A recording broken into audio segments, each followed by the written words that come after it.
तो काफ़ी परिवार को दिक्कतें रही प्रारंभ में। हमारे लिए स्कूल फीस का पैसा जमा कराने के लिए नहीं था, उसके बाद बुक्स के लिए पैसा नहीं हुआ करता था, ड्रेसेस के लिए पैसा नहीं हुआ करता था। फिर भी हमने संघर्ष करके हमारे जैसा भी जो भी मन पड़ा हमारे माता पिता से, उन्होंने हमारे लिए किया और हमने अपनी मेहनत करके प्रशासनिक क्षेत्र में अपना चयन करवाया। तो मैं समझता हूँ कि ये जो ब्यूरोक्रेट्स और जनप्रतिनिधि का आपस में अगर खिंचाव है तो ये बहुत दुर्भाग्य की बात है। जी। मैं चूँकि ज़्यादा ब्यूरोक्रेट रहा हूँ तो मैं ये समझता हूँ कि ये ब्यूरोक्रेट के लिए अच्छी बात नहीं है। कांग्रेस पार्टी इस बार पूरी तरीके से तैयारी में, हमारे जो प्रदेश अध्यक्ष जी हैं उनके नेतृत्व में हम चुनाव की अच्छी तैयारी कर रहे हैं। जी। बूथ लेवल पे हमारी तैयारियां चल रही है और जो आने वाले चुनाव है, मैं तो ये कहता हूँ आपको, आपके चैनल के माध्यम से ये कहना चाहूँगा कि आपको अगर मतलब डर नहीं है तो कराओ ना नगरीय निकायों के चुनाव, पंचायत राज के चुनाव कराओ। जब माननीय उच्च न्यायालय बोल चुका है, आदेश दे चुका है, माननीय उच्चतम न्यायालय निर्देश दे चुका है, तो आप मैदान में आइए ना। कि जब सरकारें कोई काम करती है, एक समय था मुझे पता है कि राज्य सरकार के कर्मचारियों की हड़ताल थी काफ़ी, पंचायतों के चुनाव थे, उस समय भी कांग्रेस पार्टी ने चुनाव करवाए कर्मचारियों की हड़ताल के बावजूद भी। तो ये तो केवल वो रहता है, बहाना रहता है। काम करना है तो ले ही सकता है ना, राज्य सरकार के कर्मचारियों को काम ले सकता है, आवश्यकता हो तो रिक्वेस्ट करके भारत सरकार के कर्मचारियों को भी इमरजेंसी में उपयोग में लिया जा सकता है। पर आप चुनाव कराने की इच्छा शक्ति नहीं, आपको तो जुमलेबाजी करनी है। एक देश एक चुनाव, आपने बजट घोषणा की पंचायतों के और नगरीय निकायों के चुनाव एक साथ कराने की। जब आपको कराने का विल पावर नहीं है, आपकी कैपेसिटी नहीं है, आपकी क्षमता नहीं है, तो आपने घोषणा क्यों की? ऐसा नहीं कि करा नहीं सकते, करा सकती है, पर इनको तो टालना है। आप ये बताओ कि जनता की आवाज़ को कितने समय तक दबा के रखेंगे? पंडित जवाहरलाल नेहरू नागौर से, हमारे देश से, हमारे प्रदेश से 1952 में पंचायती राज विकेंद्रीकरण, पंचायती राज संस्थाओं को उन्होंने गठन की, वो की थी। राजस्थान की धरती से शुरुआत हुई है और एक हमारे ये भारतीय जनता पार्टी की सरकार है जो प्रदेश में चुनाव ही नहीं करा रही है। जिस पंचायती राज संस्थानों की गठन राजस्थान की धरती से हुआ है, उस प्रदेश में ये हाल है। क्योंकि जो ये भारतीय जनता पार्टी और ये आरएसएस है या वनवासी कल्याण परिषद है, इन लोगों का काम ही लोगों को आपस में लड़ाने का है। चाहे वो धर्मों में आपस में लड़ाई कराए, चाहे जातियों में आपस में लड़ाई कराए। तो इनका काम ही इनका क्या है कि इनको लगता है कि हम सत्ता में लंबे समय तक इसी आधार पर बने रहेंगे कि हम आपस में लोगों को लड़ाते रहें। ये लोग तो ये सोचते हैं कि 2014 के बाद ही देश आज़ाद हुआ है जी, और ये क्या कर रहे हैं? ये तो जो कांग्रेस ने आधारभूत संपत्तियां बनाई है, परिसंपत्तियां, उनको तो बेचने का काम कर रहे हैं। क्या बाप पार्टी का बढ़ता वर्चस्व कांग्रेस के लिए खतरनाक है? कांग्रेस के लिए कोई खतरनाक नहीं है बाप पार्टी का। ऐसा है कि जो युवाओं को भ्रमित करने वाली बातें लंबी नहीं चलती।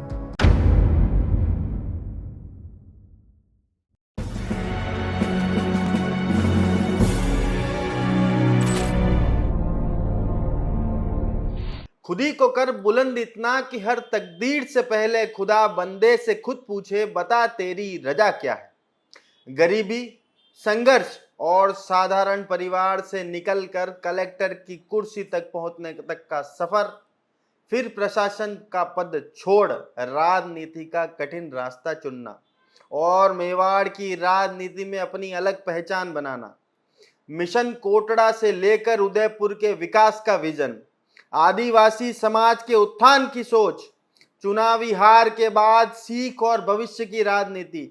आज द अलबेला शो में हमारे साथ हैं पूर्व आईएएस अधिकारी, पूर्व कलेक्टर और वरिष्ठ कांग्रेसी नेता ताराचंद जी मीणा। सबसे पहले चैनल पे बहुत बहुत स्वागत है सर आपका। नमस्कार सर जी।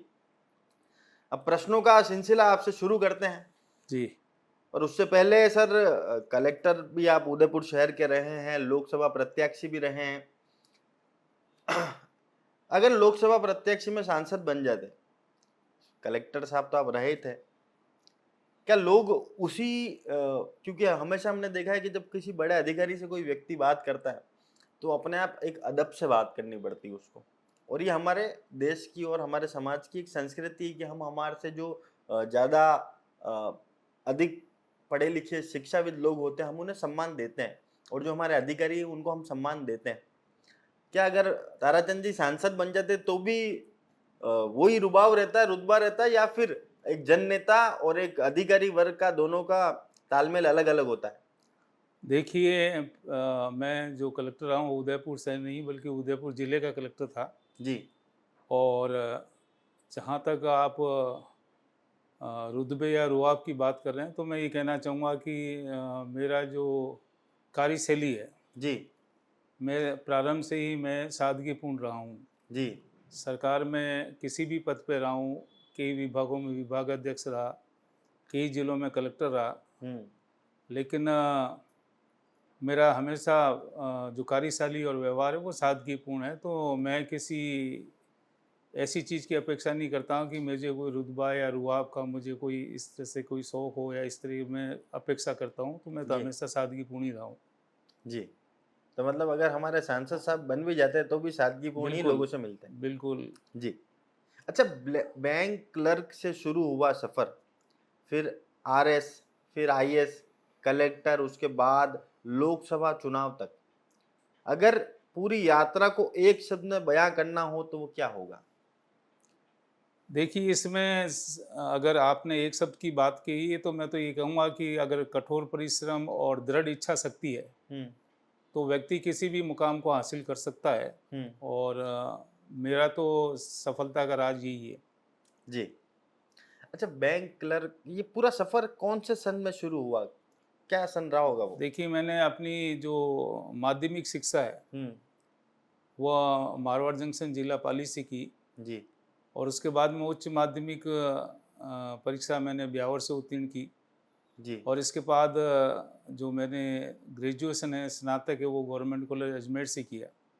ओके। और चूँकि मेरे परिवार की आर्थिक स्थिति अच्छी नहीं थी तो इसलिए उस समय मैं बैंक की सेवा में यूको बैंक की वैकेंसी निकली थी और मैंने अप्लाई किया था। तो मेरा प्रथम प्रयास में यूको बैंक में सिलेक्शन हो गया था। जी। और उसके बाद में मैं बीकानेर क्षेत्रीय ग्रामीण बैंक में प्रोबेशनर ऑफिसर के पद पर रहा। इसके पश्चात में प्रशासनिक सेवाओं की तैयारी की, राजस्थान तहसीलदार सेवा में चयनित हुआ, फिर राजस्थान प्रशासनिक सेवा में चयनित हुआ और इसके बाद में भारतीय प्रशासनिक सेवा में मेरी पदोन्नति हुई। जी। तो इस तरह से मेरा सेवा काल का कैरियर चला। जी। और उसके पश्चात राजनीति में मुझे मतलब जब मैंने मेरी सेवा काल बाकी था उसके बाद में मैं स्वैच्छिक सेवानिवृत्ति करके लेकर और मुझे कांग्रेस पार्टी ने उदयपुर लोकसभा का प्रत्याशी बनाया। ये मेरा सौभाग्य है। जी। अच्छा सर, एक मुझे छोटा से आपसे एक विषय में जानकारी चाहिए कि हम आज भी कहीं जो, क्योंकि ये जो पूरा इलाका है दक्षिणी राजस्थान का, ये आदिवासी बहुल्य इलाका है। आज भी हम कई नेताओं के जब बयान सुनते हैं तो यही सुनते हैं कि आदिवासी समाज के उत्थान की बात करनी है, उन्हें आगे लाना है, पिछड़े वर्ग हैं उनको आगे शिक्षा से आगे लाएंगे। पर सर, आप जैसे जो लोग हैं, जो शायद मेरे हिसाब से 85 या 89 के आसपास आपने अपनी बैंक क्लर्क की ये जॉब चालू कर दी होगी, 90s के आसपास। 87 में मैंने, हाँ। जी सर, उस समय भी तो कितनी चुनौतियां रही होगी? निश्चित रूप से चुनौतियां तो रही है, हम आप सभी जानते हैं और हम भी इस बात को तो मैं व्यक्तिगत रूप से अनुभव करता हूँ कि जो हमारा एक तरह से बाल्यकाल था या स्कूलिंग टाइम थी या कॉलेज का टाइम था, उस समय से लेकर और आज के समय में तो बहुत अंतर आ गया है। आज़ादी के 75 वर्षों में जो कांग्रेस पार्टी है, हमारा संविधान निर्माता है जी। उन्होंने आदिवासियों के उत्थान के लिए बहुत काम किए। जी। एक समय था जब बहुत बैकवर्डनेस थी, अस्पृश्यता थी, सामाजिक कुरीतियाँ थी, अशिक्षा थी, हेल्थ के प्रति बहुत ज़्यादा ध्यान नहीं दिया जाता था। लेकिन कांग्रेस पार्टी ने आज़ादी के बाद देश में आधारभूत ढांचा विकसित किया, हमारे दक्षिणी राजस्थान में भी आधारभूत ढांचा विकसित किया गांव-गांव में सड़कें बनाई, बिजली पहुंचाई, विद्यालय खोले, अस्पताल खोले, आंगनवाड़ी केंद्र खोले, आधारभूत सुविधाओं का विकास किया। तो उसके बाद स्थितियां काफ़ी परिवर्तित हुई है। मैं खुद जब 1994 में आरएस की फाउंडेशन कोर्स हुआ करता था, उस समय उदयपुर जिले के भ्रमण पर आया था। जी उस समय हमें झाड़ोल ले जाया गया था। जी तो उस समय का झाड़ोल और उस समय झाड़ोल की सड़कें और आज की स्थिति में बहुत अंतर है। जी तो आज़ादी के बाद कांग्रेस पार्टी ने आदिवासी क्षेत्रों के विकास के लिए बहुत काम किया है। ये सबके सामने है और किसी से छुपा हुआ नहीं है, और आज भी कांग्रेस पार्टी आदिवासियों के लिए सबसे ज़्यादा सोचती है। जी। अच्छा, गरीबी, संघर्ष और साधारण परिवार से निकलकर आपने ये मुकाम हासिल किया। वो कौन सी घटना थी जिसने ये तय कर दिया था कि अब जिंदगी में कुछ बड़ा करना है? ऐसा है कि मेरे जो परिवार की पृष्ठभूमि थी, हम्म। वो पुलिस और प्रशासनिक अधिकारियों की पृष्ठभूमि थी। अच्छा, मतलब शुरू से परिवार में रहे हैं हाँ, लोग बाग ऐसे? हाँ, मेरे खुद के चाचा प्रथम आदिवासी आईएएस अधिकारी थे, जो सेलेक्ट हुए थे। ओके। और मेरे माता पिता का सपना था कि मैं प्रशासनिक सेवा में जाऊं, चयनित हूं, जी। और मैंने मेहनत करके उनके सपने को पूरा किया। यही मेरी कहानी है। तो मतलब ये जो आज हम देखते हैं आईएएस आरएस में खेब सी है आदिवासी समाज की, तो उसके अगर मंगल पांडे कहें तो आपके चाचा जी। बिल्कुल, सबसे पहले आईएएस बहुत ही बोल्ड अधिकारी, कुशल अधिकारी, जी कई उच्च पदों पे वो रहे। जी हमने उनसे प्रेरणा ली, हमने अपने माता पिता से प्रेरणा ली, प्रशासनिक सेवा में जाकर उनका सपना पूरा किया, परिवार का नाम रोशन किया। क्या नाम है चाचा जी का आपके? मेरे चाचा जी का नाम जी रामचंद्र जी था। जी। तो कमेंट बॉक्स में आप भी जरूर लिखिएगा, क्योंकि देखिए आज बिल्कुल एक नई चीज हमें जानने को मिली है कि प्रथम आदिवासी आईएएस अफसर जो हैं वो ताराचंद जी के चाचा जी हैं, और उन्हीं को प्रेरणा मानकर आपने जो है जीवन में आगे बढ़ने का हाँ, ठाना। उन्हें और माता मानकर पिता। मेरे मुख्य रूप से मेरे माता पिता का सपना था, उस सपने को मैंने पूरा किया अपनी मेहनत लगन से। जी विपरीत परिस्थितियाँ थी, स्थिति परिवार की अच्छी नहीं थी, जी काफ़ी संघर्ष हमने किया। मेरे 5 भाई हैं, 4 बहनें हैं, बड़ा परिवार था।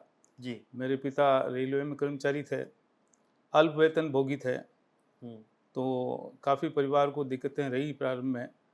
हमारे लिए स्कूल फीस का पैसा जमा कराने के लिए नहीं था, उसके बाद बुक्स के लिए पैसा नहीं हुआ करता था, ड्रेसेस के लिए पैसा नहीं हुआ करता था। फिर भी हमने संघर्ष करके हमारे जैसा भी जो भी मन पड़ा हमारे माता पिता से, उन्होंने हमारे लिए किया, और हमने अपनी मेहनत करके प्रशासनिक क्षेत्र में अपना चयन करवाया। जी सर, हमने कई बार ये देखा है कि जब छोटे होते हैं, हमारे पास किसी चीज़ की कोई कमी होती है, तो हमें जब रात को सोते हैं तो ये सोचते हैं कि यार काश मेरे पास कोई शक्ति होती तो मैं इन सारी चीज़ों को बदल पाता। आपके पास तो वास्तव में वो शक्तियाँ भी आई, आप कलेक्टर भी बने। क्या कभी जो आप जैसा आपने बताया कि बुक्स की भी कमी थी, फीस भी जमा नहीं करा पाते थे, क्योंकि देखिए 9 जनों का परिवार, उसके बाद उनके भी माता पिता होंगे, माता जी सबका, और रहने करने का सब कुछ खर्चा वर्चा। तो वाकई में सही बात है कि एक व्यक्ति की तनख्वाह से तो वो पड़ता नहीं खाएगा। क्या कभी आपने बचपन में कभी ऐसी कोई सोच आपके दिमाग में आई कि यार मुझे ये चीज़ तो बदलनी है, और बड़े होके वाकई में जब आपके पास पद आया, शक्ति आई, तो आपने उस चीज़ को बदला? निश्चित रूप से मैंने अपने करियर की शुरुआत से ही आम आदमी के कल्याण के लिए काम किया। चूँकि मैं उस दौर से निकल चुका था, तो मुझे आम आदमी का, गरीब का एक दुख दर्द का एहसास प्रैक्टिकल रूप से मैंने खुद ने देखा था। जी। तो मैंने पूरे करियर में जहाँ भी मेरी पोस्टिंग्स रही, उसमें प्रयास ये किया कि लोगों को अच्छी तरीके से सुने, उनकी समस्याओं को सुने, और सकारात्मक सोच की उनकी समस्याओं को कैसा निराकरण कर सकें, उनकी कैसे मदद कर सकें। तो मैंने पूरे सेवा काल में ये काम किया। तो वैसे तो एक प्रशासनिक अधिकारी का दायित्व होता है, लेकिन चूंकि मैं ग्रामीण पृष्ठभूमि से निकला हूँ और गरीबी की दौर से निकला हूँ, तो मैं व्यवहारिक रूप से उनकी समस्याओं को जानता हूँ। तो मैंने हमेशा उनके लिए काम किया, उनकी कोई परियोजनाओं के लिए काम किया और क्षेत्र के विकास के लिए काम किया। चूँकि मेरी पृष्ठभूमि ऐसी रही थी, इसलिए मैं और ज़्यादा अच्छे तरीके से उन काम करने की कोशिश की मैंने। जी। मिशन कोटड़ा आज भी आपकी पहचान है। आखिर ऐसा क्या किया था कि वर्षों बाद भी लोग उसी नाम से आपको याद करते हैं? देखिए, जो मिशन कोटड़ा है, हुँ, आपकी बात सही है कि मिशन कोटड़ा के लिए मुझे प्रधानमंत्री अवार्ड के लिए शॉर्टलिस्ट किया। हुँ, मुझे मुख्यमंत्री का एक्सीलेंस अवार्ड, हुँ, जो बेस्ट कलेक्टर का होता है, वो मुझे मिला। हुँ, मिशन कोटड़ा, आप सभी जानते हैं जैसे कि कोटड़ा राजस्थान के सबसे पिछड़े हुए ब्लॉक में से एक है। हुँ, हमारी जो मुख्य सचिव थी उषा शर्मा जी, हुँ, उन्होंने प्रत्येक कलेक्टर को एक दायित्व दिया था कि आप एक मिशन पे काम करें। जी, अलग अलग कलेक्टर्स ने अलग अलग सब्जेक्ट लिए। हुँ, मेरे को, चूँकि मैं खुद भी आदिवासी हूँ, हुँ, और मैं ये आपको ये बताते हुए बताना चाहूँगा कि, और मुझे गर्व भी है इस बात का, हुँ, कि पूर्व मुख्यमंत्री आदरणीय अशोक गहलोत जी ने 75 वर्षों में हुँ। पहला आदिवासी जिला कलेक्टर मेरे को उदयपुर का बनाया। अच्छा। मुझसे पहले कोई भी आदिवासी इस जिले का कलेक्टर नहीं रहा। आदिवासी बहुल एरिया है, हुँ, लेकिन एक संयोग समझें कि इससे पहले कलेक्टर आदिवासी कभी नहीं रहा। और जब मुझे ये दायित्व दिया, तो वैसे तो सभी के प्रति मेरा दायित्व है, लेकिन विशेष रूप से आदिवासी समाज के प्रति मेरा दायित्व ज़्यादा था, क्योंकि मैं खुद भी आदिवासी हूँ। जी, और मुझे चूँकि ज़िले का कलेक्टर बनाया, तो मेरे लिए भी एक सौभाग्य की बात है। तो मिशन कोटड़ा जब हमारे मुख्य सचिव महोदय ने डायरेक्शन दिए, तो मैंने उस पर, उस क्षेत्र का, चूँकि कई बार समस्या आती थी, मैं उस क्षेत्र में, मेरे ख्याल में मैं ऐसा कलेक्टर होऊंगा जो सबसे ज़्यादा कोटड़ा में गया, हुँ, झाड़ोल में गया। वैसे तो मैं 7 डे वर्किंग रहता था मेरा। हुँ, मैं अपनी सीट पे सुबह 8 बजे बैठ जाता था, हुँ, रात को 10-11 बजे तक काम करता था, और सातों दिन की प्रक्रिया यही थी, फील्ड में भी रहते थे। तो कोटड़ा में जो मैंने देखा, फील किया, वो ये था कि जो सरकार की, केंद्र सरकार की या राज्य सरकार की योजना है, उनकी प्रभावी क्रियान्विति नहीं हो रही है। हुँ, इससे क्षेत्र के लोगों को उसका समुचित लाभ नहीं मिल रहा है। हुँ, तो हमने जो विभिन्न विभागों में समन्वय करके, समन्वित प्रयास करके राज्य सरकार और केंद्र सरकार की योजनाओं को अच्छे ढंग से लागू करने की कोशिश की। हुँ, राज्य सरकार की जैसी सामाजिक सुरक्षा की योजनाएं थी, हुँ, पालनहार योजना थी, विधवा पेंशन योजना थी, वृद्धावस्था पेंशन योजना थी, और अन्य विभागों की शिक्षा स्वास्थ्य से जुड़ी हुई योजनाएं थी। उन सब की प्रभावी क्रियान्विति हमने की। कई आधारभूत विकास के वहाँ काम हमने कराए। देवला और कोटड़ा की जो संपर्क सड़क लंबे समय से कच्ची थी, 14 करोड़ की लागत से उस सड़क का काम पूरा कराया। देवला में सामुदायिक स्वास्थ्य केंद्र खोला। जीएसएस जो लाइफलाइन थी, सब ग्रिड स्टेशन हुँ, कोटड़ा के लिए, हमने वहाँ पर उसका काम प्रारंभ करवाया। इसके साथ साथ जो बच्चों का पलायन है, हुँ, रोजगार एक वहाँ मुख्य समस्या थी। चूँकि योजनाओं का लाभ नहीं ले पा रहे थे, तो बच्चे पलायन कर जाते थे। स्कूलों में ड्रॉप आउट की संख्या भी बढ़ने लगी थी। इधर कुपोषण की भी समस्या थी। तो हमने जो सरकार की योजना है, उसकी सभी विभागों की, मैं डिस्ट्रिक्ट के जो डिस्ट्रिक्ट लेवल ऑफिसर्स हैं, उन डिस्ट्रिक्ट लेवल ऑफिसर्स को भी प्रति महीने वहाँ ले जाता था, ताकि उनका भी उस क्षेत्र से, मतलब अधिकारियों से संवाद बने, और ज़्यादा बेटर ढंग से वो अपने डिपार्टमेंट की योजनाओं को इम्प्लीमेंट कर सकें। यहाँ तक संभागीय आयुक्त महोदय तत्समय के जो राजेंद्र भट्ट साहब थे, उनको भी मैं कई बार कोटड़ा लेके गया। उन्होंने भी संभाग स्तर के अधिकारियों को वहाँ बुलाया। हुँ, तो उस क्षेत्र में हमने काफ़ी काम किया, और इस वजह से जब राज्य सरकार या भारत सरकार ने इवेल्यूएट किया, तो उनको जो काम किए, प्रयास किए, उनको अच्छे लगे, और उन्होंने मिशन कोटड़ा के लिए मुझे सम्मानित किया। आज भी मैं कभी मौका मिलता है तो ज़रूर वहाँ कोटड़ा जाता हूँ, लोगों के बीच में बातचीत करता हूँ। कोटड़ा के लोग लोग आज भी उसी नज़रिए से देखते हैं आपको कि बापू भैया, कलेक्टर साहब भैया? बिल्कुल, वैसे तो मैं कहना चाहता हूँ, मैं हालांकि लोगों को भी समझाता हूँ हुँ, मुझे अक्सर मतलब ज़्यादातर लोग कलेक्टर के नाम से ही संबोधित करते हैं। जी। और मैं उन लोगों को, चाहे हमारे राजनीतिक मंच हो या पार्टी बैठकें होती है या मतलब पब्लिक में मैं जाता हूँ, हुँ, तो मैं उनको कहता हूँ कि अब मैं कलेक्टर हूँ, वापस कलेक्टर नहीं बन सकता, हुँ, लेकिन सांसद के रूप में खड़ा हुआ, एक बार मौका देंगे तो सांसद या और कोई जनप्रतिनिधि के रूप में ज़रूर मैं भी निर्वाचित हो सकता हूँ। जी, तो ज़्यादातर लोग अभी भी मेरे को कलेक्टर के नाम से ही संबोधित करते हैं। जी। अच्छा, क्या ये ही वो एक ऐसा मौका था एक इंसान के जीवन में, हर इंसान के जीवन में एक मौका आता है, जब चहुँ ओर से दरवाजे खटखटाए जाते हैं, और ये मिशन कोटड़ा क्या वही मौका था जब आपकी और अशोक जी के बीच की एक ट्यूनिंग बनी, फिर अशोक जी से आपकी वार्तालाप हुई होगी, या आप कांग्रेस पार्टी की विचारधारा से प्रभावित हुए होंगे? देख, कांग्रेस पार्टी की जहाँ तक विचारधारा की बात है, तो मैं तो जब 5 वर्ष का था, जी। उस समय ही मैं एक बार मेरी माँ से मैंने प्रश्न किया। हुँ, उस समय कांग्रेस का चुनाव चिन्ह गाय बछड़ा हुआ करता था। जी। बहुत पुरानी बात है। हुँ, तो मैंने मेरी माँ को कहा कि भाई माँ, अपन कांग्रेस को वोट क्यों देते हैं? हुँ, तो मेरी माँ ने कहा कि ये कांग्रेस पार्टी ऐसी है हुँ, जिसने एक सम्मानजनक मौका आदिवासियों को, अनुसूचित जनजाति को, जाति को, माइनॉरिटी को, आर्थिक रूप से पिछड़े हुए गरीब श्रवणों को हुँ, दिया है। ये कांग्रेस पार्टी है जो सभी धर्मों को साथ लेकर चलती है, सभी जातियों को साथ लेकर चलती है और देश की एकता में विश्वास करती है। जी। उस समय इंदिरा गांधी जी का काफ़ी नाम था, करिश्मा था, हुँ, एक तरह से पूरे देश में उनका जादू था।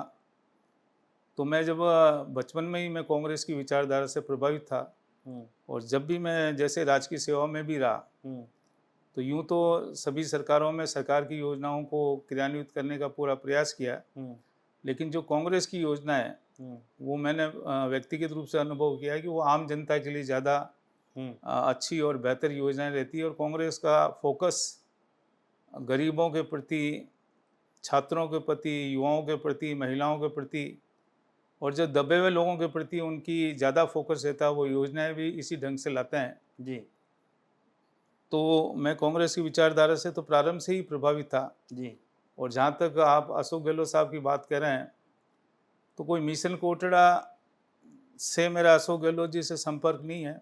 हुँ, सरकार में मैं उनके साथ कई पदों पे काम किया, उनके मुख्यमंत्री रहते हुए। हुँ, तो चूँकि वो एक अच्छे नेता हैं, हुँ, गांधीवादी उनकी विचारधारा है हुँ, और गरीबों के प्रति संवेदनशील है, आम जनता के प्रति संवेदनशील है, युवाओं के प्रति संवेदनशील है। मैंने उनको देखा है, बहुत हार्ड लेबर वो करते थे। हुँ, कभी कभी रात को 12-1 बजे हमको मीटिंग के लिए हम जाना होता था, मिलते भी थे। तो मैं उनके काम से काफ़ी प्रभावित था। हुँ, और मैंने भी अपना सेवा काल में, मैं भी जहाँ तक मुझे ध्यान है, मैं कभी भी 5 घंटे से ज़्यादा कभी सोया नहीं मैं। जी, मेरी दिनचर्या ऐसी रहती थी कि मैं सुबह 4 बजे उठता था। हुँ, उठकर मैं 1 घंटा अखबार पढ़ता था। हुँ, उसके बाद में स्पोर्ट्स में प्रारंभ से मेरी रुचि थी। जी, 1 घंटे खेलता था और उसके बाद में 8 बजे मैं अपने ऑफिस में बैठ जाता था। जी, तो 17-18 घंटे काम करने की मेरी भी प्रारंभ से ही मेरी एक कार्यशैली रही है। तो अशोक गहलोत साहब विभिन्न पदों पे मेरे कार्य को उन्होंने देखा। जी, कई बार तो उनके मैं डायरेक्ट अंडर में ही रहा, जैसे मैं डायरेक्टर एग्रीकल्चर एंड एडमिनिस्ट्रेटर था। जी, तो उसके मंत्री अशोक गहलोत साहब ही थे, हुँ, उस विभाग के। इसके अलावा मैं जब डायरेक्टर लोकल बॉडी था, राजस्थान के सारी नगर निगमों, नगर पालिकाओं का हेड था, हुँ, बहुत ही कनिष्ठ अधिकारी होते हुए भी उन्होंने मुझे ये जिम्मा दिया। हुँ, जबकि मैं उस समय केवल सीनियर स्केल का आरएस अफसर ही था। हुँ, कई आईएएस अफसर उस समय मेरे अधीनस्थ थे। हुँ, कई वरिष्ठ जो सुपर टाइम स्केल के आरएस अफसर भी मेरे अधीनस्थ थे उस समय। हुँ, तो उन्होंने उस जिम्मेदारी को मैंने दिया, मेरे को दिया, तो मैंने बहुत अच्छे से काम किया। पारखी नज़र है अशोक गहलोत? बिल्कुल। उनका एक मुझे अच्छी तरह से पता है कि जब 2011 में जब मुझे डायरेक्टर लोकल बॉडी के पद पर लगाया गया था, 2011 में ही बन गए थे? हाँ, जब मैं बहुत ही कनिष्ठ अधिकारी था, फिर भी एक बहुत बड़ा जिम्मा उन्होंने मुझे दिया था। मतलब आप उस दरमियान आप पूरे राजस्थान की नगर निगमें संभालते थे? हाँ, नगर निगम, नगर पालिकाएँ उनका हेड था 2011 में? 11 में। तो उन्होंने, जब मैं उनसे मिलने गया, इससे पहले मैं जोधपुर विकास प्राधिकरण में सचिव था, अतिरिक्त जिला कलेक्टर भी जोधपुर रहा, उपायुक्त वाणिज्य कर भी रहा। तो जब मैं जयपुर आया और उनसे मिलने गया तो उन्होंने एक सीख मुझे दी कि ताराचंद, हो सकता है कि सिफारिश से 1 या 2 पोस्टिंग कोई मैनेज कर सकता है अधिकारी, लेकिन आखिर उसका काम ही भूलता है। लंबे समय तक अगर सफलतापूर्वक कोई अधिकारी को चलना है तो उसका काम ही भूलेगा। मैंने हालांकि उनको कहा कि साहब, आप इतने समय से मुझे जानते हैं, काम में मैं कभी पीछे नहीं हटता हूँ और आपको आपकी अपेक्षा से बेहतर काम ही करके दिखाऊंगा जी। और जब मैं डायरेक्टर लोकल बॉडी के पद पर लगभग 3 साल रहा, बहुत शानदार हमने काम किया। इवन प्रशासन, शहरों के संग अभियान शानदार तरीके से चलाया। वो आपके डायरेक्टरशिप में वो लॉन्च हुआ था प्रोजेक्ट? हाँ, सारा, प्रशासन शहरों संघ। हाँ जी। तो आप ये मानो कि जो नगरीय निकाय, जिसमें नगर पालिका, नगर परिषद, नगर निगम हुआ करते थे, जो अपने कार्मिकों को वेतन भी नहीं दे पाते थे, उन सब के खजाने भर गए थे और काफ़ी बड़ी संख्या में पट्टे, मतलब उस समय लगभग 7 लाख पट्टे हमने दिए थे। तो एक शानदार प्रशासन शहरों के संग अभियान का हमने किया था। तो मैं समझता हूँ कि अशोक गहलोत साहब ने मेरा काम निकट से देखा और उनको भी काम मेरा अच्छा लगा। बाद में मुझे राज्य स्तर पर सम्मानित भी किया और कई डिपार्टमेंटों में हेड ऑफ डिपार्टमेंट लगाया। तो मैं समझता हूँ कि मेरे काम की बदौलत और मेहनत की बदौलत ही मैं अशोक गहलोत साहब के नज़दीक जा पाया। अच्छा, 1-2 चीज़ें और। लंबे समय तक प्रशासनिक सेवाओं में रहे हैं, कई मुख्यमंत्रियों के अधीन काम भी करा है। अशोक गहलोत जी आपकी पसंदीदा नेता हो सकते हैं, आप कांग्रेस आइडियोलॉजी के हैं, हो सकते हैं आपकी पसंदीदा नेता, पर क्या वाकई में पिछली सरकार के अंदर अशोक गहलोत ने जो अंतिम समय में जो योजनाएं निकाली थी, ऐसी योजनाएं कोई भी दूसरा मुख्यमंत्री दे सकता है? देखिए, अशोक गहलोत साहब ने पिछले कार्यकाल में अंतिम समय नहीं, वो जब भी मुख्यमंत्री रहे, पूरे सेवा काल में उन्होंने अच्छी से अच्छी योजनाएं लाए। पिछले कार्यकाल में तो लाए थे, वो तो चूंकि आप खुद जानते हैं, लेकिन मैं 3 कार्यकाल अशोक गहलोत साहब के मैंने खुद ने देखा है। प्रत्येक कार्यकाल में वो हर वर्ग के लिए, चाहे वो महिलाएं हैं, बच्चे हैं, युवा हैं, अनुसूचित जाति, जनजाति, माइनॉरिटी, गरीब, सवर्ण, सभी के लिए अच्छा काम करते हैं, सभी के लिए अच्छी योजनाएं लाते हैं। तो ये जो योजनाएं बनाने वाले ये थिंक टैंक कौन है? ये क्या उसमें भी ताराचंद जी शामिल थे कभी? नहीं, ऐसा है कि उसमें तो कई ताराचंद जी होते हैं। अशोक गहलोत साहब को, जैसे मुझे याद है कि जब मैं अधिकारी भी था, तब भी जो मुझे ऐसा लगता था कि जन कल्याणकारी काम है या विकास की योजना है, या मुझे लगता था कि ये मुख्यमंत्री महोदय के संज्ञान में लाना ज़रूरी है, तो हम कंप्यूटर टाइप करके नोट भेजा करते थे। ओके। फीडबैक के रूप में कि साहब इस तरह से नज़र में आया, अगर ऐसा हो तो अच्छा है। अशोक गहलोत साहब फीडबैक को बहुत पसंद करते थे। जो उन्हें अच्छा लगता था उसमें मुझे पता है कि टिक करते थे। अगर हम 10 पॉइंट लिख के भेजें, उसमें से उनको 4 पॉइंट अच्छे लगे तो वो टिक करते थे, फिर संबंधित अधिकारियों को निर्देश भी देते थे। ओके। तो वो खुद के विजन से, जनप्रतिनिधियों के विजन से, ब्यूरोक्रेट के विजन से, आम जनता के विजन से उनको फीडबैक मिलता रहता था और उस फीडबैक के आधार पर वो अच्छी योजनाएं उन्होंने बनाने की कोशिश की और उसकी बेहतर क्रियान्विति करने का भी उन्होंने काम किया। ब्यूरोक्रेट बहुत लंबे समय तक रहे, राजनीतिक सफ़र भी आपने शुरू कर ही दिया है। क्या ब्यूरोक्रेट्स और राजनेताओं के बीच हमेशा एक कोल्ड वॉर चलता रहता है, कौन कब किस पे हावी हो? जैसे अभी हम उदयपुर और पूरे राजस्थान की हालत देख रहे हैं कि ब्यूरोक्रेसी जो है वो हावी है, क्योंकि शासन किसी का चल नहीं रहा है, कोई चुनाव अभी लंबे समय से हो नहीं रहे। तो क्या ये दोनों के बीच हमेशा कोल्ड वॉर जैसी स्थिति हमेशा रहती है? ऐसा नहीं है। ये क्या है कि ब्यूरोक्रेट, जैसे मैं अगर ब्यूरोक्रेसी की बात करूं, चूंकि मैं पहले ब्यूरोक्रेट था, हमने मतलब जब सेवा दी सरकार में, तो हमने जो जनप्रतिनिधि उनका हमेशा ड्यू रिगार्ड, सम्मान जो उनका प्रोटोकॉल के हिसाब से बनता है, वो प्रोटोकॉल के हिसाब से हमेशा सम्मान किया, चाहे वो किसी भी राजनीतिक दल से संबंधित हैं। ठीक है। जनप्रतिनिधि सम्मानीय नेता होते हैं, उनको एक बड़े क्षेत्र के लोगों का वो प्रतिनिधित्व करते हैं, जनता की समस्याओं को लेकर आते हैं। और ब्यूरोक्रेट का भी दायित्व है कि जनता की समस्याओं का निराकरण करें, विकास के काम करें। तो मैंने मेरे सेवा काल में कभी किसी जनप्रतिनिधि से मेरा कोई मनमुटाव रहा ऐसा कभी नहीं हुआ, क्योंकि जो काम अच्छे थे और जो नियम में आते थे मैंने किए। जो नियम में नहीं आते हैं, मान लो कोई काम ऐसा भी हो सकता है कि नियम में नहीं आए, कैसे नियमों की परिधि में उसको ला सकते हैं उसके बारे में भी हम बताते थे। उच्च स्तर पर भी जो अगर वास्तव में कोई नियम में व्यवहारिक कठिनाई आ रही है और जिससे लोगों का लाभ मिलता है तो नियमों में भी संशोधन कराए, एक्ट में भी संशोधन कराए और काम करने का प्रयास करते थे। और जो काम होने योग्य नहीं है वो जनप्रतिनिधियों को अच्छी तरीके से निवेदन करते थे कि साहब ये नियम के दायरे में आता नहीं है। तो मैं समझता हूँ कि ये जो ब्यूरोक्रेट्स और जनप्रतिनिधि का आपस में अगर खिंचाव है तो ये बहुत दुर्भाग्य की बात है जी। मैं चूँकि ज़्यादा ब्यूरोक्रेट रहा हूँ तो मैं ये समझता हूँ कि ये ब्यूरोक्रेट के लिए अच्छी बात नहीं है जी। जनप्रतिनिधि हमेशा सम्मानीय होता है, वो जनता का प्रतिनिधित्व करते हैं जी। उनकी बात को धैर्यपूर्वक सुनना चाहिए और जहाँ तक हो उनका यदि कोई कार्य है जनता का तो उसको करने की कोशिश करनी चाहिए। कोई ईगो किसी तरह का नहीं है जी। क्योंकि ब्यूरोक्रेट भी जनसेवक होता है। जी।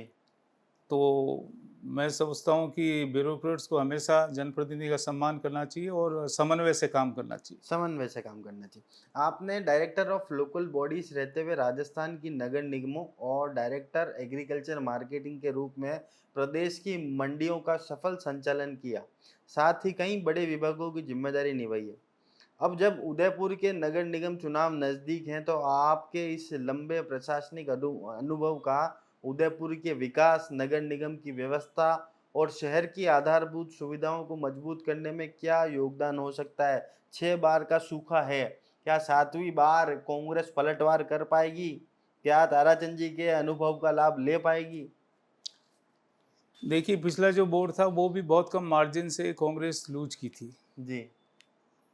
कोई ज़्यादा अंतर नहीं था। और जनता है कि काठ की हांडी बार बार नहीं चढ़ती। जी। जो काम है आखिर काम बोलता है। आपने देखा है कि निगम का कार्यकाल भी देखा है। उदयपुर जैसा जो अंतर्राष्ट्रीय महत्व का शहर है, जी। नगर निगम का बोर्ड इनका पिछले भले ही 30 सालों से हो, लेकिन कोई उल्लेखनीय के काम इन्होंने जनता के लिए, देश विदेश से आने वाले पर्यटकों के लिए या यहाँ की कच्ची बस्तियों के लिए कोई ऐसे काम नहीं किए। आप अभियान चल रहे हैं, आप उठा के देख लें आंकड़े। एक तो कांग्रेस के समय जो प्रशासन शहरों के संग अभियान चले हैं और एक इनके समय जो अभियानों की औपचारिकताएं हो रही है वो देख लें। तो जो भारतीय जनता पार्टी का जो प्रदेश की सरकार है, निगम तो है जो है ही है, प्रदेश की सरकार, खुद प्रदेश की सरकार कोई जनता में इनके काम का मैसेज नहीं है, निगम के काम का कोई मैसेज नहीं है। कोई ऐसा उल्लेखनीय काम नहीं हो जिसको गिना सकें कि 30 वर्षों में निगम ने ये काम किया है। कांग्रेस पार्टी इस बार पूरी तरीके से तैयारी में, हमारे जो प्रदेश अध्यक्ष जी हैं उनके नेतृत्व में हम चुनाव की अच्छी तैयारी कर रहे हैं जी। बूथ लेवल पे हमारी तैयारियां चल रही है। और जो आने वाले चुनाव है, मैं तो ये कहता हूँ आपको, आपके चैनल के माध्यम से ये कहना चाहूँगा कि आपको अगर मतलब डर नहीं है तो कराओ ना नगरीय निकायों के चुनाव, पंचायत राज के चुनाव कराओ। क्यों आगे से आगे खिसका रहे हो? जब माननीय उच्च न्यायालय बोल चुका है, आदेश दे चुका है, माननीय उच्चतम न्यायालय निर्देश दे चुका है, तो आप मैदान में आइए ना। अगर आप, ये भी एक प्रश्न था हमारा, हाँ, कि जब उच्च न्यायालय, माननीय उच्च न्यायालय और उच्चतम जो न्यायालय है, अगर वो कोई आदेश या निर्देश देते हैं, उनको सरकारें टाल जाती है, तो क्या ये न्यायालय की तौहीन नहीं है क्या? बिल्कुल, अवमानना की श्रेणी में आता है जी। जब न्यायालय अवमानना का नोटिस देते हैं, जब तो वहाँ पर न्यायालय में जाके माफिया मांगते हैं। जी। ये एक, मैं समझता हूँ कि लोकतंत्र के जो 4 स्तंभ है, जिसमें जो न्यायपालिका, कार्यपालिका, विधायिका है, हमारा जो मीडिया भी चतुर्थ स्तंभ है जी।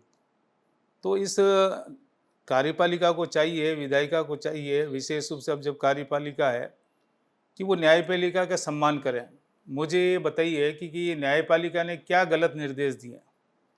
एक संवैधानिक दर्जा पंचायती राज संस्थाओं को, नगरीय निकाय संस्थाओं को कांग्रेस पार्टी ने दिया संविधान में संशोधन करके कि इनके चुनाव प्रत्येक 5 वर्ष में होने चाहिए। तो सरकार को इस बात को मानना चाहिए कि भाई जब आप संवैधानिक प्रोविजन नहीं मान रहे हो, आप माननीय न्यायालय के निर्णयों की, निर्देशों की पालना नहीं कर रहे हो, तो कैसी सरकार है ये? तो क्या आप खुद स्वयं कलेक्टर रहे हैं, क्या हमारे पास मौजूदा स्ट्रक्चर में इतना मैन पावर है क्या कि हम सारे चुनाव एक साथ करा सकें? देखिए, ये तो इन्होंने घोषणा की, इससे पहले इनको असेस करना चाहिए था। अच्छा, लेकिन फिर भी मैं बताता हूँ आपको कि जब सरकारें कोई काम करती है, एक समय था, मुझे पता है कि राज्य सरकार के कर्मचारियों की हड़ताल थी काफ़ी, पंचायतों के चुनाव थे, उस समय भी कांग्रेस पार्टी ने चुनाव करवाए कर्मचारियों की हड़ताल के बावजूद भी। तो ये तो केवल वो रहता है, बहाना रहता है। काम करना है तो ले ही सकता है ना, राज्य सरकार के कर्मचारियों को काम ले सकता है। आवश्यकता हो तो रिक्वेस्ट करके भारत सरकार के कर्मचारियों को भी इमरजेंसी में उपयोग में लिया जा सकता है। मतलब पर आप चुनाव कराने की इच्छा शक्ति नहीं, आपको तो जुमलेबाजी करनी है। एक देश एक चुनाव, आपने बजट घोषणा की पंचायतों के और नगरीय निकायों के चुनाव एक साथ कराने की। जब आपको कराने का विल पावर नहीं है, आपकी कैपेसिटी नहीं है, आपकी क्षमता नहीं है, तो आपने घोषणा क्यों की? ऐसा नहीं कि करा नहीं सकते, करा सकती है, पर इनको तो टालना है। आप ये बताओ कि जनता की आवाज़ को कितने समय तक दबा के रखेंगे? आज एक लोकतांत्रिक विकेंद्रीकरण है हमारे देश में। पंडित जवाहरलाल नेहरू नागौर से, हमारे देश से, हमारे प्रदेश से 1952 में पंचायती राज विकेंद्रीकरण, पंचायती राज संस्थाओं को उन्होंने गठन की, वो की थी। राजस्थान की धरती से शुरुआत हुई है। और एक हमारी ये भारतीय जनता पार्टी की सरकार है जो प्रदेश में चुनाव ही नहीं करा रही है। जिस पंचायती राज संस्थानों की गठन राजस्थान की धरती से हुआ है, उस प्रदेश में ये हाल है। जी। अच्छा, एक सफल प्रशासनिक अधिकारी होने के बावजूद राजनीति में आने का फैसला क्यों लिया? क्या सिस्टम के अंदर रहकर बदलाव करने की एक सीमा महसूस होने लगी थी? देखिए, प्रशासन, हमें जो आप प्रश्न पूछ रहे हैं, जब हम प्रशासनिक, जैसे राजस्थान प्रशासनिक सेवा के साक्षात्कार में इंटरव्यू में गए थे, तब भी ये पूछा गया था कि आप प्रशासनिक सेवा में क्यों जाना चाहते हो। तब भी हमने ये जवाब दिया था कि चूंकि प्रशासनिक सेवा में सेवा का जो दायरा होता है, वो दायरा व्यापक होता है और जनता को, आम जनता के कल्याण के काम करने का स्कोप ज़्यादा होता है। वैसे ही मैं आपको जवाब दे रहा हूँ कि राजनीति में आने का मकसद ये था कि भी हमें जनता का सेवा करने का ज़्यादा मौका मिलेगा, हम जनता की समस्याओं का निराकरण कर सकेंगे। बड़ा क्षेत्र होता है, कई बार प्रदेश स्तरीय भी जिम्मेदारी मिलती है। तो राजनीति में आने का मेरा जो फैसला है वो यही है कि मैं ज़्यादा से ज़्यादा लोगों के लिए काम कर सकूं, चाहे वो विकास के काम की दृष्टि से हो, चाहे व्यक्तिगत समस्याओं की दृष्टि से हो। और विशेष रूप से जो हमारा मेवाड़ वागड़ का आदिवासी क्षेत्र है, चूँकि काफ़ी एरिया, बहुत सारे एरिया हैं जो काफ़ी अभी भी पिछड़ेपन में, विकास की इतनी गति नहीं है, तो उनके लिए काम कर सकूँ, इसलिए मुझे राजनीति में मैं आया। मैं जी। अच्छा, अब एक बहुत ही मतलब कैसा सवाल है जो कई परिवारों से जुड़ा हुआ है। जब एक बच्चा, आप भी अपने बाल्यकाल में जब आप तैयारी कर रहे थे प्रशासनिक सेवाओं की, आरएस अधिकारी बनने की, या फिर आप जब नौकरी कर रहे थे आरएस की, तब आपने भारतीय प्रशासनिक सेवाओं के लिए भी आपने जब एग्ज़ाम वगैरह दिए, सब तैयारी करता है एक बच्चा, सब कुछ छोड़ देता है, परिवार से मिलना जुलना, परिवार में कहीं आना जाना, सब कुछ छोड़ देता है, उसके साथ साथ उसका पूरा परिवार लगा रहता है। और फिर जब वो पेपर लीक हो जाता है या लंबे समय तक उसका रिजल्ट नहीं आता है या उससे उसकी नौकरियां नहीं लगती, उस पर स्टे लग जाता है किसी कारणवश, ये कितना मतलब एक परिवार के साथ धोखा है, कुठाराघात है? देखिए, इसमें 2-3 चरण होते हैं। एक तो बच्चा तैयारी करता है, आपको पता है प्रतियोगी परीक्षाओं की तैयारियां, दिनों दिन कंपटीशन ज़्यादा हो रहा है।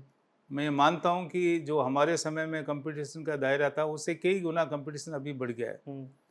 वैकेंसीज भी लिमिटेड आ रही है, पद भी बहुत ज़्यादा आ नहीं रहे हैं, क्योंकि जो भारतीय जनता पार्टी की सरकार है इसको तो प्राइवेटाइजेशन ज़्यादा सूट करता है, क्योंकि उसमें न तो आरक्षण देना होता है, हाँ ना कुछ। और ये लोग बड़े बड़े जो इनकी है ही पूंजीवादी पार्टी है, तो सेवाएं वैसे वैकेंसी कम आती है, बच्चा तैयारी करता है, तैयारी इतनी आसान नहीं होती है। मुझे पता है कि जो बच्चे आज के बच्चे हैं, आज के कंपटीशन में अगर सक्सेस होना है तो उसको 15 से 18 घंटे तो कम से कम पढ़ना ही पड़ता है जी। जो सीरियस कैंडिडेट होते हैं, मतलब परीक्षा की दृष्टि से कोई भी एग्ज़ाम हो, तो जब ये बच्चे हैं और वो भी टाइम लेता है, मतलब ये मान के चलें, जो मैं अपने हिसाब से फील करता हूँ कि एक बच्चा अगर तैयारी करेगा तो उसको कम से कम 6 महीने एटलीस्ट 15 से 18 घंटे उसको पढ़ना पड़ेगा। 6 महीने 18 घंटे तक? हाँ, मतलब कई नौकरी जॉब पे डिपेंड होता है कि प्रशासनिक सेवा में साल 2-2 साल पहले भी तैयारी करते हैं जी। लेकिन फिर भी न्यूनतम कोई भी परीक्षा होती है 6 महीने से सीरियस पढ़ाई करनी पड़ेगी उसको। और ऐसी तैयारी के बाद अगर कोई पेपर लीक हो जाता है तो आप ये माने कि भाई उस बच्चे की मेहनत पर मतलब पानी फिर जाता है। कोई बच्चा अच्छा करता है, कई बार पेपर वापस भी होते हैं, कई बार पहले पेपर दिया उसमें सिलेक्शन के चार्ज होते हैं, कई बार जब बच्चा हताश हो जाता है दोबारा परीक्षा होती है, कई बार सिलेक्शन नहीं भी होता है। मतलब तो आप ये देखें अभी जो ये नीट के पेपर के बारे में जो चल रहा है, कई बच्चे और बच्चियों ने छात्र छात्राओं ने आत्महत्या करी है जी। आपके सामने अखबारों में आ रहा है, मीडिया में आ रहा है। तो ये जो पेपर आउट जैसी घटना है वो निश्चित रूप से बहुत ही गंभीर विषय है और इसमें सरकारों को सोचना चाहिए। जो हमारे ये मंत्री हैं धर्मेंद्र प्रधान जी, दायित्व फिक्स करना चाहिए उनका। हमारी पार्टी तो उसके लिए प्रयास कर ही रही है जी। छात्रों को न्याय दिलाने के लिए। राहुल गांधी जी भी आए थे कोटा, जी आए थे, छात्रों से संवाद करके गए। जी। मैं तो एक छोटा सी चीज जानना चाहता हूँ, 1994 में शायद आप आरएस बन गए थे, 94 में। उस टाइम में और आज के कंपटीशन में कितना गुना फर्क आया है? गुना में बताइएगा। गुना की बात करें तो जो कंपटीशन का लेवल बढ़ा है वो मैं व्यक्तिगत रूप से ये कह सकता हूँ कि 15 से 20 गुना 20 कंपटीशन गुना कंपटीशन बढ़ बढ़ गया है। और जिले उतने ही, हाँ या थोड़े बहुत कुछ बड़े होंगे, हाँ 19-20 का फर्क होगा। आपके समय में कितने जिले थे पूरे हिंदुस्तान अब में? मैं खुद मेरा व्यक्तिगत उदाहरण दूं, जब मैं 10th क्लास में था तो मेरे 60% नंबर आए थे। मेरी जो स्कूल थी राजकीय माध्यमिक विद्यालय मारवाड़ जंक्शन जिला पाली, केवल 60% नंबर लाने के बावजूद भी मैं पिछले 6 सालों में हमारे यहाँ से कोई फर्स्ट डिवीज़न नहीं आ रहा था। एकमात्र स्टूडेंट मैं था जो 60% नंबर अवेल करके फर्स्ट डिवीज़न से पास हुआ जी। आज के ज़माने में 60% की वैल्यू है। आज बच्चा 90+ की बात करता है, मतलब जी। तो आप इसी से अंदाज लगा सकते हैं कि कितना कंपटीशन बढ़ गया। जी। मेवाड़ की राजनीति में आपको अशोक गहलोत का करीबी माना जाता है। यह रिश्ता कैसे बना और क्या इसी भरोसे ने आपको राजनीति की नई भूमिका निभाने का हौसला दिया? एक नाम और जोड़ूंगा इसमें, आपने पिक्चर देखी होगी एक, अमर अकबर एंथनी। जी, एक जगह जब जमा हो तीनों। पिक्चर तो नहीं देखी लेकिन नाम जरूर सुना नाम है, जरूर मतलब। सुना है। इसमें एक नाम और है जी। आपके संभागीय आयुक्त साहब जो थे, उन्होंने भी काफी आपका समर्थन, और आप 3 जनों की जो जोड़ी थी उसने वाकई में एक स्वर्णिम कार्यकाल अपना निकाला, और जो लंबे समय से कार्य पेंडिंग पड़े थे और कुछ ऐसी योजनाएं आप लेके आए जो वर्षों तक लोग उसको याद रखेंगे। इसमें एक प्रमुख उदाहरण मिशन कोटड़ा है ही। तो अशोक जी गहलोत से करीबी माने जाते हैं, रिश्ता कैसे बना? राजेंद्र भट्ट साहब का उसमें क्या योगदान है? देखिए मेरा जो रिश्ता है, जैसे कि मैंने पहले बताया, अशोक गहलोत साहब से मेरा रिश्ता मेरे काम की वजह से जी। मैं लंबे समय तक वो प्रदेश के मुख्यमंत्री रहे और मैं प्रशासनिक सेवा में रहा। उनके गृह क्षेत्र जोधपुर में भी मेरे को काम करने का मौका मिला। इवन मैं उनका रिटर्निंग अधिकारी भी चुनाव में 2008 में रिटर्निंग अधिकारी भी रहा। अच्छा। और जोधपुर में विभिन्न पदों पर रहा, प्रदेश में विभिन्न पदों पर रहा। तो जो मुख्यमंत्री जी हैं, विशेष रूप से अशोक गहलोत जी जैसे मुख्यमंत्री, उनके पास हर अधिकारी, विशेष रूप से उच्च पद पर जो हैं, प्रशासनिक, राजस्थान प्रशासनिक, भारतीय प्रशासनिक सेवा, पुलिस सेवा के अधिकारी, सबकी जन्म कुंडली उनके पास रहती थी। अच्छा। उनका फीडबैक सिस्टम, उनका नेटवर्क बहुत अच्छा था। तो कौन अधिकारी, क्या उसकी छवि है, क्या उसकी कार्य प्रणाली है, क्या उसकी साख है, पब्लिक में क्या इमेज है, वो उनसे कोई छिपी हुई नहीं थी। तो मैं तो जहाँ तक समझता हूँ कि मेरा जो काम था, काम की वजह से अशोक गहलोत साहब मुझे लाइक करते थे और वो मेरे आदर्श थे, क्योंकि मैं आपको जैसे पहले बताया कि वो बहुत ही हार्ड वर्किंग सीएम थे और फिर उनका जो पब्लिक के प्रति, आम जनता के प्रति उनका बहुत ज़्यादा संवेदनशीलता थी। तो उसके बाद जब जो उदयपुर आना जाना उनका रहता था, राजेंद्र भट्ट साहब से मेरा बहुत ज़्यादा पुराना परिचय नहीं है। मैं चित्तौड़ में जिला कलेक्टर था और उसके बाद वो उदयपुर में जिला कलेक्टर था। तो उस समय हमारे संभागीय आयुक्त थे, काफ़ी अच्छा उनका व्यवहार, प्रेम और स्नेह वो रखते थे और हमेशा उनकी सकारात्मक सोच रहती थी। अशोक गहलोत साहब का तो खैर राजेंद्र भट्ट साहब के माध्यम से कोई मेरा उनसे वो नहीं था, क्योंकि अशोक गहलोत साहब तो पिछले 30 वर्षों से मुझे जानते हैं। 1998 से मुझे मेरा उनसे वो है संपर्क, कई बार जाना आना होता था। लेकिन ये जरूर कहूँगा कि एक कॉम्बिनेशन मैं ये बताना चाहूँगा, जो आपके चैनल के माध्यम से जो अधिकारी या जनता सुन रही है, सिस्टम में एक कॉम्बिनेशन होता है। जैसे मैं डायरेक्टर लोकल बॉडी था, उस समय हमारे जो प्रिंसिपल सेक्रेटरी जीएस संधू साहब हुआ करते थे, जो हमारे मंत्री शांति धारीवाल जी हुआ करते थे, स्वायत्त शासन मंत्री, मुख्यमंत्री जी अशोक गहलोत साहब थे, या मैं director and administrator agriculture department था। तो हमारे जो प्रिंसिपल सेक्रेटरी हुआ करते थे, हमारे जो मिनिस्टर हैं वो सीएम हुआ करते थे। तो एक बार क्या कॉम्बिनेशन अधिकारीगण का अच्छा रहता है तो उसमें काम में आसानी रहती है और काम त्वरित रूप से होता है जी। आज जो आप अधिकारी और ब्यूरोक्रेट और जनता की, जनप्रतिनिधि की बात कर रहे हैं, आज प्रदेश में क्या हो रहा है, अधिकारी और जनप्रतिनिधियों, इवन मंत्री, मैंने बहुत बार देखा है, चूंकि मैं तो खुद ब्यूरोक्रेसी में रहा हूँ, कई मंत्री ये कहते हैं कि अगर फाइल प्रिंसिपल सेक्रेटरी निकाल कर मेरे टेबल पे आ जाएगी तो मैं आपका काम कर दूंगा, प्रिंसिपल सेक्रेटरी को मैं नहीं बोलूंगा। आप विभाग के मंत्री हो, आप अगर कोई जनता का काम हो तो क्यों नहीं प्रिंसिपल सेक्रेटरी को बोलोगे? सही बात है। क्यों? आपके जनप्रतिनिधि के अधीनस्थ है, मतलब हम अधिकारी जनप्रतिनिधि के अधीनस्थ होते हैं, वो जनता के चुने हुए प्रतिनिधि होते हैं, प्रोटोकॉल में वो हमसे ऊपर है, तो क्यों नहीं बोलोगे आप?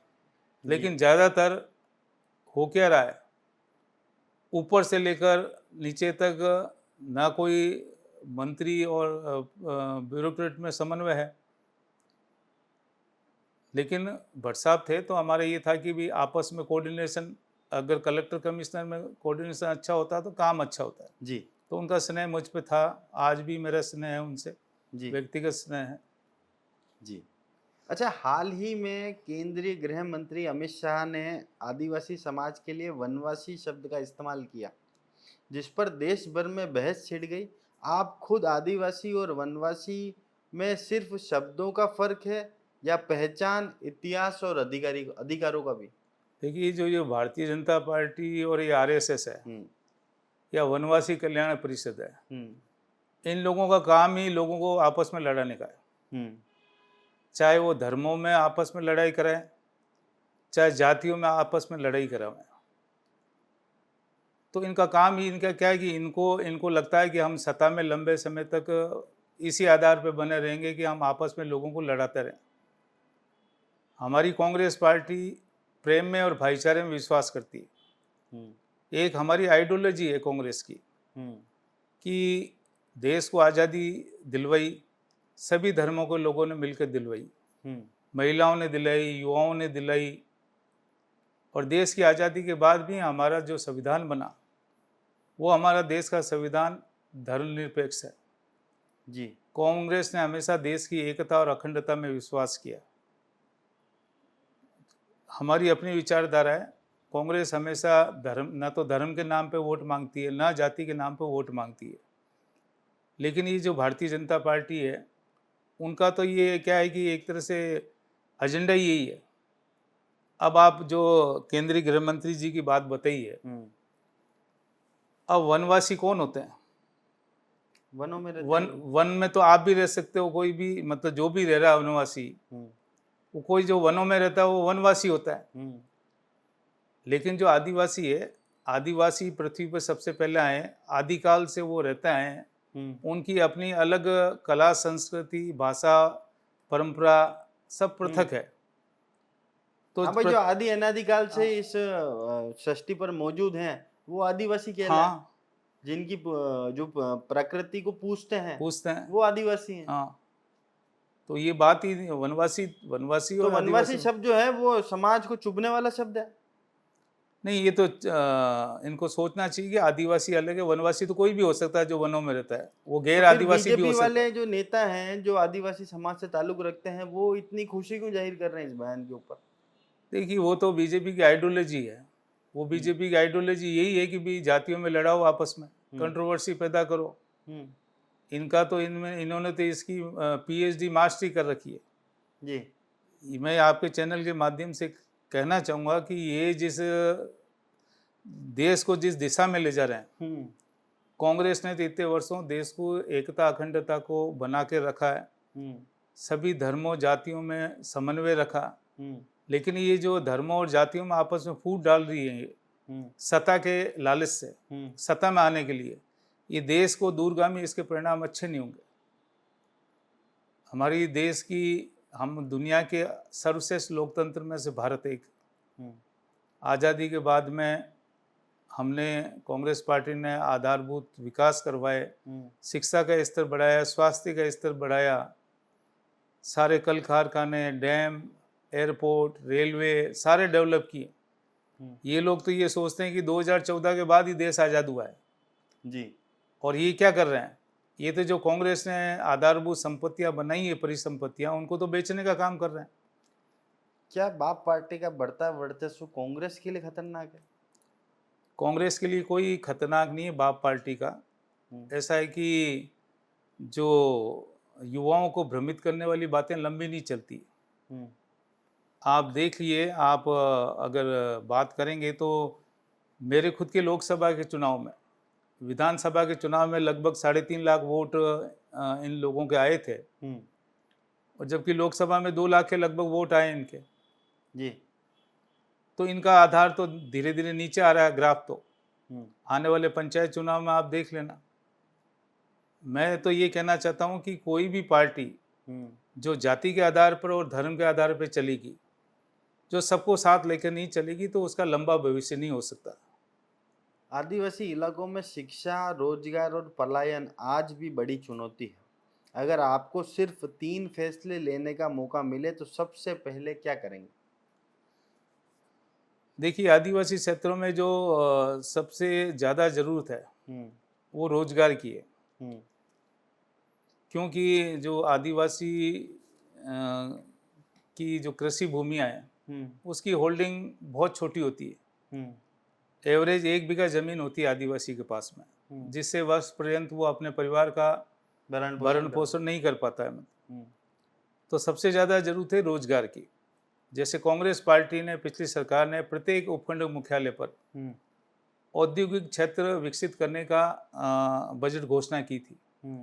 हमने बहुत जगह उपखंड मुख्यालयों पर भूमि आवंटित कर दी। जैसे मावली में औद्योगिक क्षेत्र चालू हो गया, इधर जैसे कोटड़ा में मालवा के चौराहे पे भी की थी, सब जगह की थी। लेकिन इस पार्टी ने आने के बाद में उस पर कोई काम नहीं किया।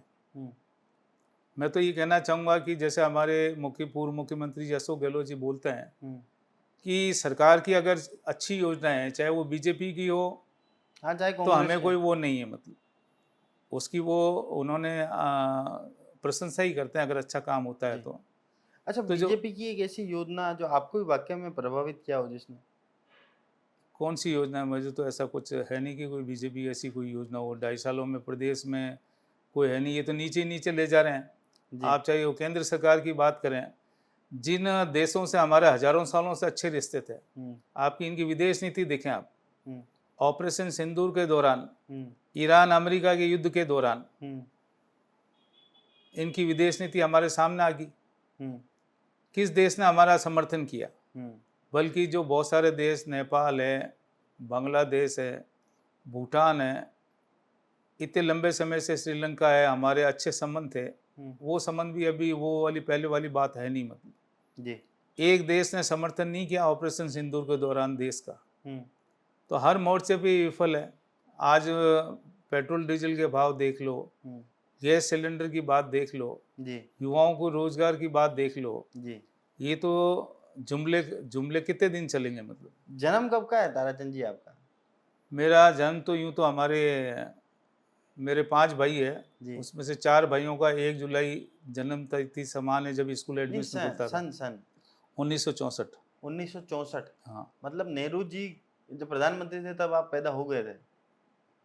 67 तक नेहरू जी प्रधानमंत्री रहे। हाँ, तो उस समय खैर हाँ, 3 मेरे को साल के इतना थे। वो नहीं था। पर मेरा एक सवाल ये है कि आपने किताबों में पढ़ा भी होगा और एक शिक्षाविद भी रहे हैं और एक बेहतरीन ब्यूरोक्रेट्स भी रहे हैं।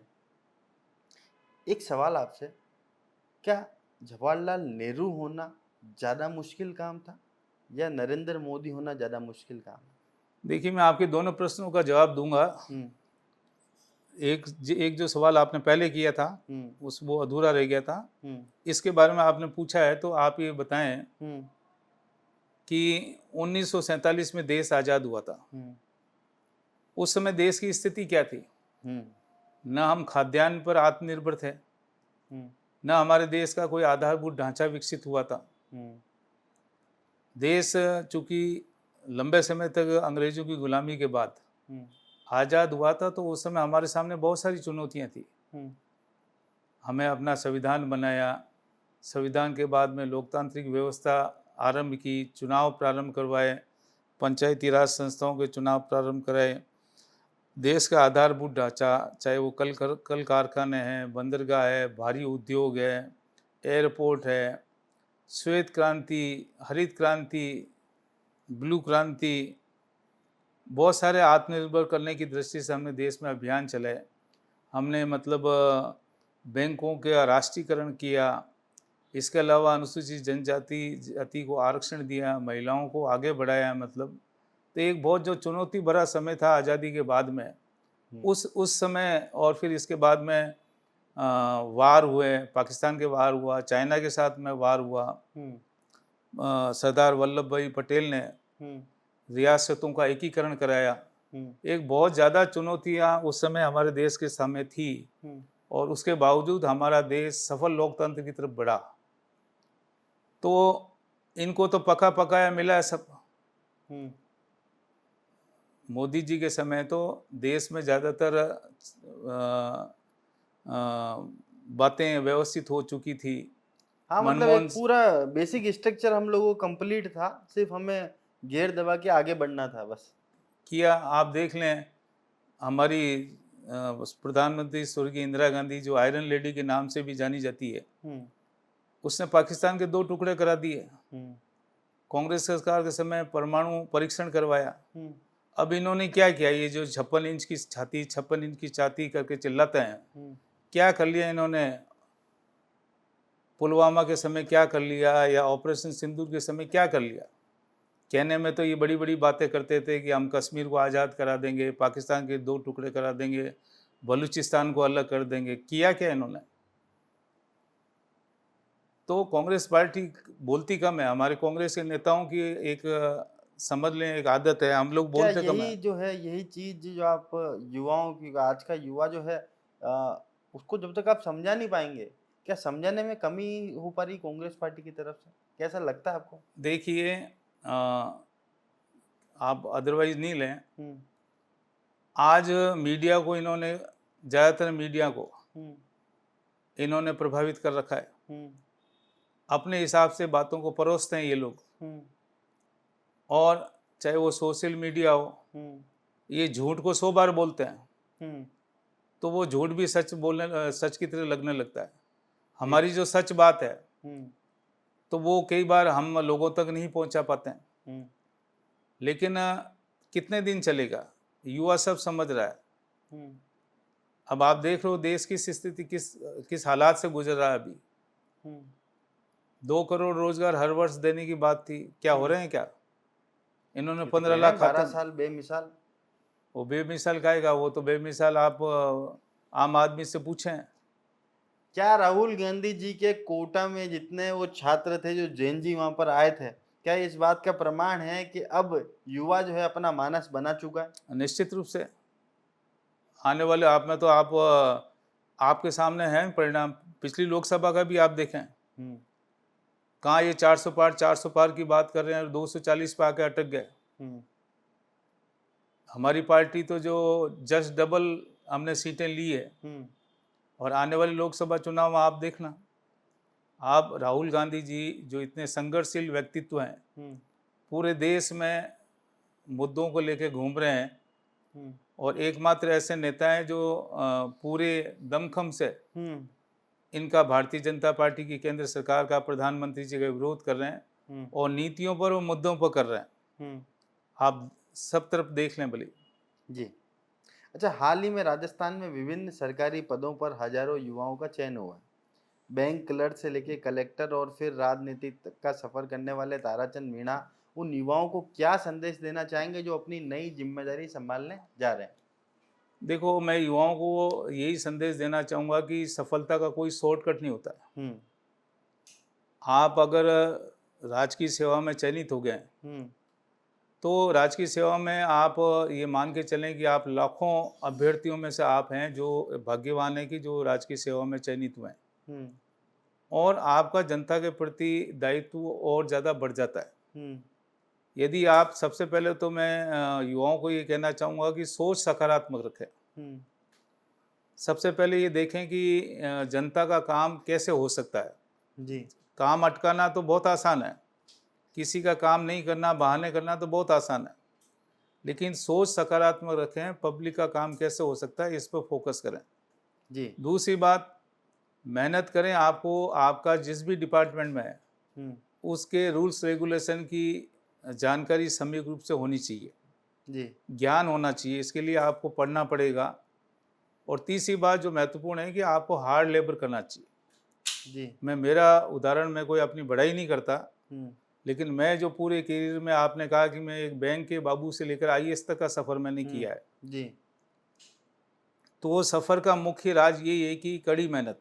जी, सातों दिन मैं काम करता हूँ, हम्म, करता था, अब राजकीय सेवा में था जब मैं, हम्म, और वो भी सातों दिन कम से कम 15 घंटे हम्म, वो मैंने अपना काम किया है। मतलब तब मुझे सेटिस्फेक्शन रहता था कि भी मैं काम प्रशासनिक सेवा में ठीक ढंग से कर पा रहा हूँ। जी, तो वो आपको सकारात्मक सोच, कठिन मेहनत और उच्चाधिकारियों से भी समन्वय रखें, पोलाइट रहें, विनम्र रहें, वो सब अगर करियर में होगा तो ये किसी का करियर सक्सेसफुल रहेगा। ताराचंद जी, बहुत सारे अलग अलग जिलों में अपनी सेवाएं आपने दी है। सबसे अ, लोगों की नज़रिए से, रहने के दृष्टिकोण से और कम चुनौतियों वाला क्षेत्र कौन सा रहा? देखो, चुनौतियां तो ऐसा कुछ नहीं है, चुनौतियां तो आप क्रिएट भी कर सकते हो। अच्छा, खुद भी? क्रिएट इस रूप में, मतलब कि कई बार डिपार्टमेंट, जैसे मुझे एक बार मैं झालावाड़ में आबकारी अधिकारी था, जी, तब किसी शराब ठेकेदार ने, बाहुबली था वो, हम्म, और मेरे आवास के सामने मतलब नकली शराब की फैक्ट्री लगा दी। अच्छा, आपके आवास के सामने ही? हाँ, और 15 अगस्त 26 जनवरी जैसे राष्ट्रीय पर्वों पे भी दुकान खुला रखता था। हम्म, तो उस समय वसुंधरा जी CM हुआ करती थी झालावाड़ से। हम्म, तो उसने मेरी क्रिटिसाइज की कि भाई ये मैं हमारे काम में दखलंदाजी करता है। हम्म, हम्म, एक बार तो मैडम ने उसको टॉलरेट नहीं किया कि भाई ताराचंद जी डूइंग वेरी वेल वर्क, और एज पर रूल कर रहा है मतलब। पर बाद में और ज़्यादा दबाव के कारण मेरे को वहाँ से शिफ्ट कर दिया झालावाड़ से जैसलमेर, हम्म, प्रोटोकॉल अफसर के पद पर। हम्म, हालांकि मैं सीनियर अफसर था, प्रोटोकॉल अफसर एक जूनियर स्केल का था। तो प्रोटोकॉल अफसर पर मेरा क्या दायित्व था कि कोई मान लो वीआईपी आता है तो उसको रिसीव करना है, उसको कोई विजिट करनी तो विजिट करो, इतना ही काम था मेरे पास। कोई चुनौती नहीं थी मेरे पास में कि आया ट्रेन से फ्लाइट से जैसे आया रिसीव करके उनको ठहरा कर जहाँ भी है, मतलब 24 घंटे में 2-1 घंटे का काम मुश्किल से, वो भी हमेशा नहीं आता था। लेकिन वो मुझे पसंद नहीं था, मैं चूँकि वर्कोहॉलिक रहा हूँ हमेशा से। तो उस समय के कलेक्टर्स, जब मैं सीएम डिस्ट्रिक्ट से आया उसके बावजूद भी मेरे पास में 5-5 चार्ज हुआ करते थे। मैं सीईओ जिला परिषद अलग हुआ करता था, कमिश्नर नगर निगम अलग हुआ करता था, प्रोजेक्ट मैनेजर अलग हुआ करता था, 5-5 चार्ज मेरे पास रहते थे। मैं अपना आप को व्यस्त और अच्छा काम करने की कोशिश करता था। उन एडिशनल चार्ज में चुनौतियाँ आती थी, पर मैं चुनौती पसंद करता था। जी। सीईओ जिला परिषद जैसा, नगर परिषद कमिश्नर जैसा पद है जो डायरेक्ट जनता से जुड़ा हुआ रहता है, तो चुनौतियाँ आती थी, चुनौतियाँ मुझे पसंद थी। तो ऐसा कुछ नहीं है कि भाई कौन से पद पर या कौन से क्षेत्र में चुनौती कम, वो अधिकारी पर है। कई अधिकारी ऐसे होते हैं जो हेडेक लेना नहीं चाहते हैं, चुनौती लेना नहीं चाहते हैं। हाँ, उनको पसंद है प्रोबेशनरी हाँ, वो वाला हाँ, वो नौकरी। कि भी लो वो ऐसा काम हो तो वो मैन टू मैन है, मैं तो समझता हूँ कि लेनी चाहिए। जी। अच्छा, आज उन जनता से क्या कहना चाहते हैं जिन्होंने पिछली बार कम आशीर्वाद दिया, अब की बार क्या कहना चाहते हैं उस जनता से? इस उदयपुर जिले की जनता से, उदयपुर लोकसभा की जनता से क्या कहना चाहते हैं ताराचंद जी? मैं तो यही कहना चाहता हूँ कि जो कैंडिडेट है उसकी मेरिट को देखें, जी। उसकी योग्यता को देखें, उसके बैकग्राउंड को देखें, हम्म। और जिस पार्टी से वो खड़ा हुआ उसकी विचारधारा को देखें। जी। जो देश की एकता अखंडता में, जो भाईचारे में विश्वास करती है, जो सबको आगे बढ़ाना चाहती है। क्योंकि कांग्रेस पार्टी ने विशेष रूप से, चूँकि हमारे ट्राइबल बेल्ट है, जी। तो ट्राइबल के लिए तो कांग्रेस पार्टी ने बहुत ज़्यादा काम किया है। जी। और न केवल ट्राइबल के लिए, बाकी प्रत्येक वर्ग को, समाज के प्रत्येक वर्ग के उत्थान के लिए कांग्रेस ने काम किया है। जी। तो ऐसे कैंडिडेट को चुने जो योग्य हो, जो आपकी आवाज़ को बुलंद कर सके, जो आपके काम करवा सके और दूरगामी विकास के काम करा सके। जी। चूँकि कई बार क्या होता है कि कैंडिडेट चुन के आ जाते हैं लेकिन उनको समय नॉलेज नहीं होता है, पूरा ज्ञान नहीं होता है, तो वो प्रॉपर काम कर नहीं पाते हैं। जी। तो मेरिट को देखें, पार्टी की मेरिट को देखें, उसके आधार पर वोट डालें। जी।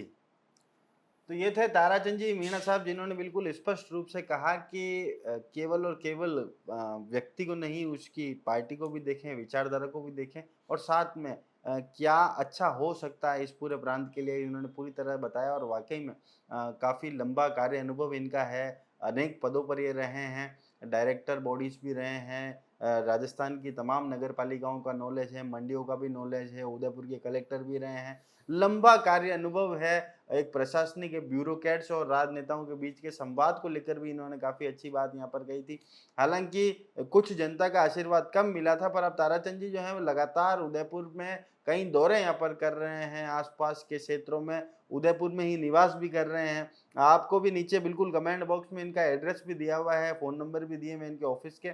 आपको भी कोई कार्य अगर इनसे हो तो आप इनसे बिल्कुल संपर्क कर सकते हैं। और तमाम ऐसी खबरों के साथ जुड़े रहिए। जय हिंद, जय भारत, जय मेवाड़। धन्यवाद।